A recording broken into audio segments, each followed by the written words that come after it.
So welcome back to Castle Combe as we ride on board with Rachel Davies through the right-hander at Camp Corner. She heads and tries to close in on the car ahead. That looks as though it's Mark Abbott directly ahead of us. Here's our race leader, Stephen Lindsay, with Darren Luke and Darren Anley not that far away in second and third places, respectively. But the man from Tembe doing a very good job indeed.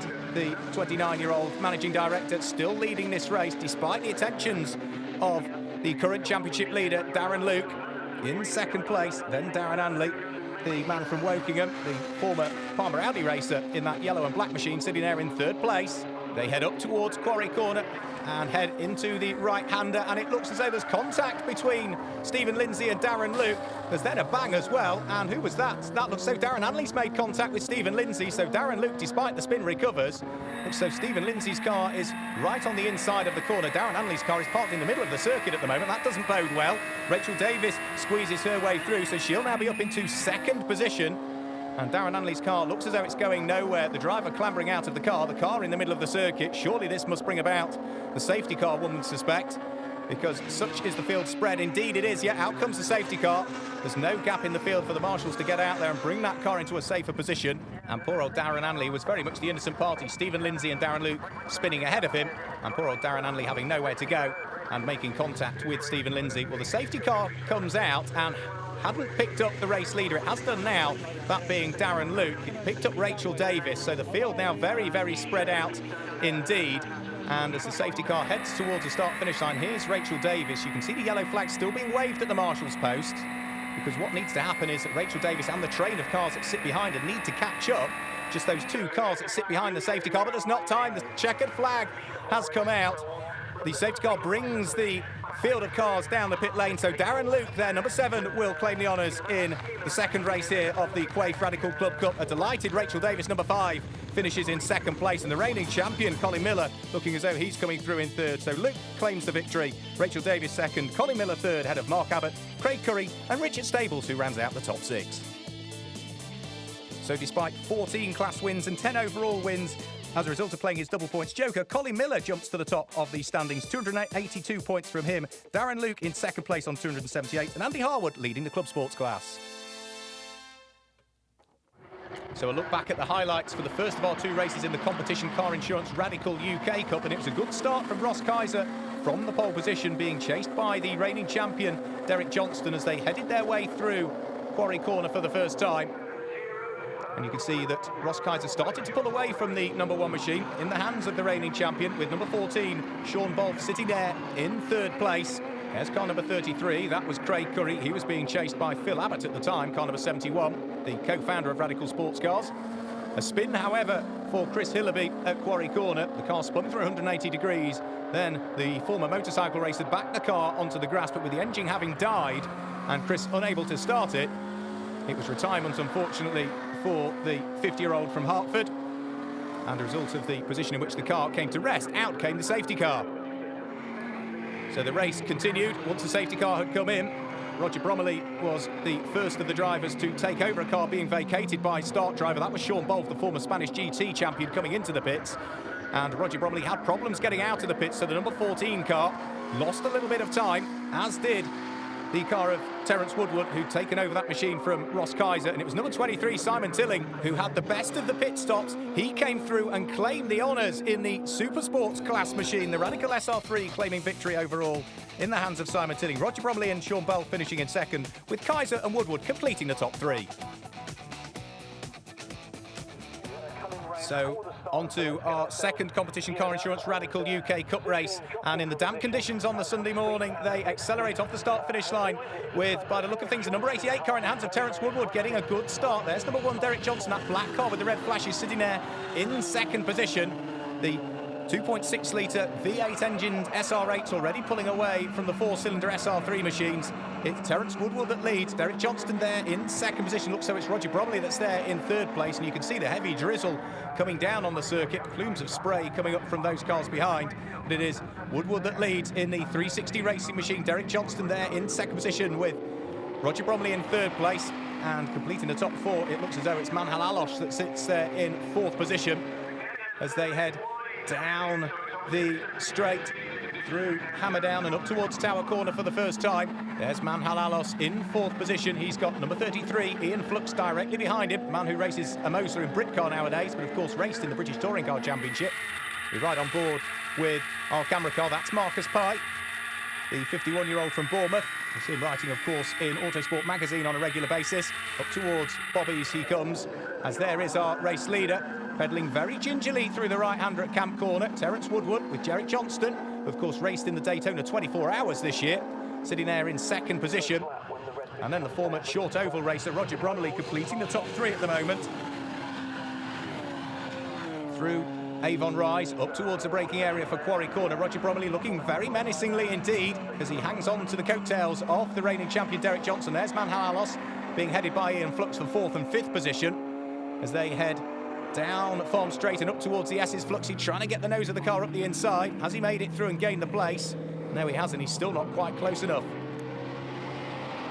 Out of the S's through Old Paddock and on towards Hammerdown. The race leaders make their way.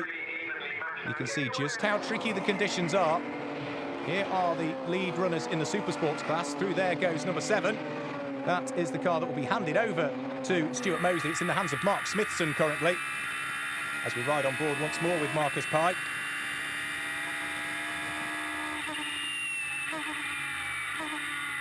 You can hear him heading through the gears as he makes his way through the right-hander at Tower Corner, then up towards Bobby's. Manhalalos in the 2.6-litre V8 engine car ahead of us. Marcus Pye in the SR3 in the Supersports class. Here's our race leader, Terence Woodward, with a larger gap now between himself and Derek Johnston in 2nd place. And where's Roger Bromley? He was in 3rd. There goes Manhalalos. He's up to 3rd. Ian Flux goes up to 4th. And for the moment, there's no Roger Bromley. He's certainly either dropped down through the order or possibly out of the race.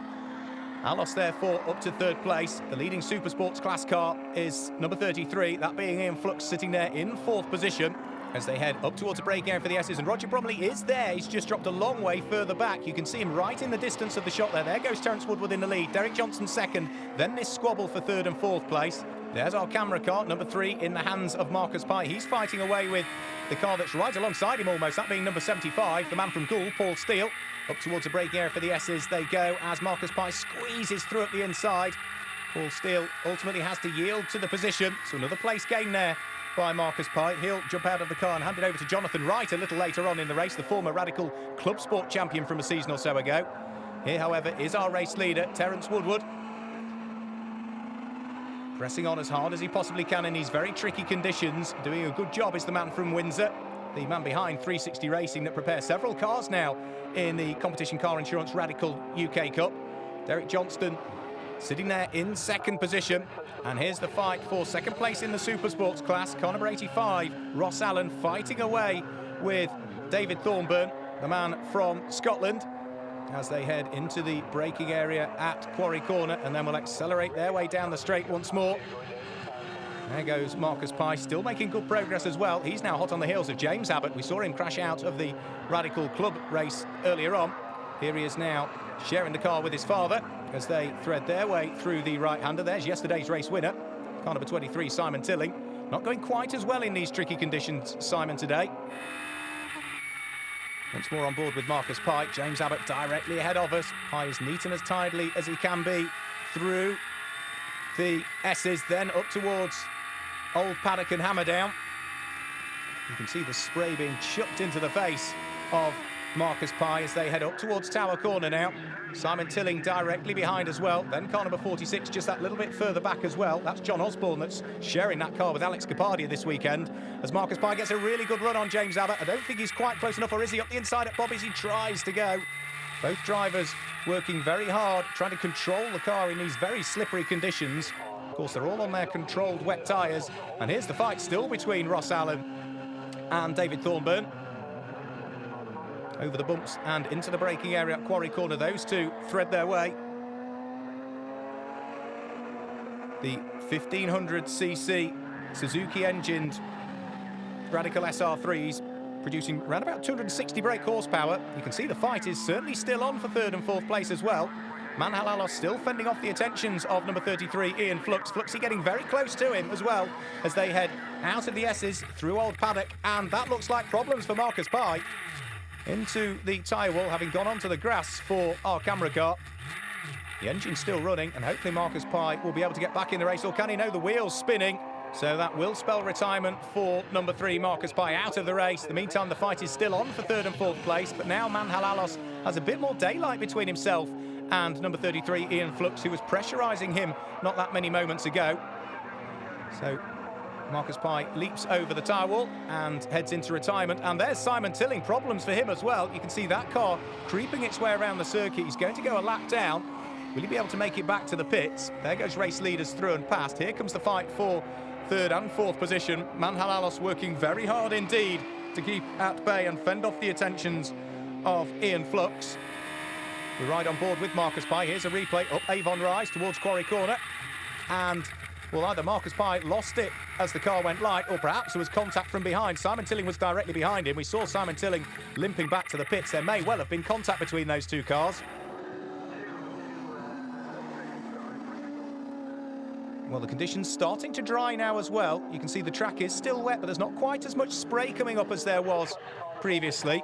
That's playing into the hands of Manhalalos. There is Ian Flux indicating for Roger Bromley to pass as well. So Bromley clawing his way up through the order, having lost time earlier on in the race. He was 3rd, he dropped down to 5th. He's now back up to 4th place again.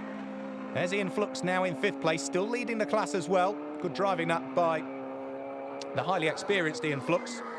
As into the pits comes Terence Woodward. So race leader coming in the pits. He'll hand over to Ross Kaiser, which means through and into the lead of the race goes car number 1, that being Derek Johnson. A wave there from Rob Weldon. He'll jump into the car that is very shortly going to be vacated by David Thornburn. Into the pits also comes car number 46, John Osborne, to hand over to Alex Capadia. And there, by the look of things, is car number 24, Chris Hillaby, who is about to be passed by the 32-year-old from London, Luigi Gatti. So down the pit lane comes Terence Woodward. There is now our new race leader, Derek Johnston, pressing on as best he can. Of course, he's still got to pit as well. There goes Roger Bromley in 2nd place. Number 33, Ian Flux, now in 3rd position. We've also had Manhalalos come into the pits as well. And you can see the circuit continuing to get drier and drier and drier. Still certainly nowhere near requiring slick tyres. Here comes car number 85, Ross Allen, and number 70, David Thornburn. The pit lane starting to get very busy indeed. But our race leader still is yet to come into the pitch. You can see the tail of the car really having to be kept in check. It's not too bad. In the final chicane, you know the last curve, if you touch that, you know, if it's any sort of throttle or lock, you're a bit sideways, so wait for that. You can hear there Terence Woodward describing the conditions and the slippery parts of the circuit to Ross Kaiser. Ross Kaiser, a highly experienced racer, the 27-year-old from Raybury. We saw him racing in the European Ferrari Challenge a couple of seasons ago. He's certainly one of the quicker drivers we have in the Radical UK Cup. Into the pits comes number 14, Roger Bromley, being followed in by Ian Flux as well. Countdown being made as well in the pits for those cars that are about to head out onto the circuit. And there goes Ross Kaiser, back out onto the circuit, having taken over the 360 racing machine from Terence Woodward. We've seen these drivers claim victories so far this year. They did the double at Spa-Francorchamps earlier on in the year. They also claimed a victory at Alton Park. They're leading the Masters class coming into this weekend, but are 30 points behind overall championship leader and Supersports class leader Ross Allen. So Ross Kaiser now heading through and up towards Quarry Corner as race leader Derek Johnson still pressing on for the moment.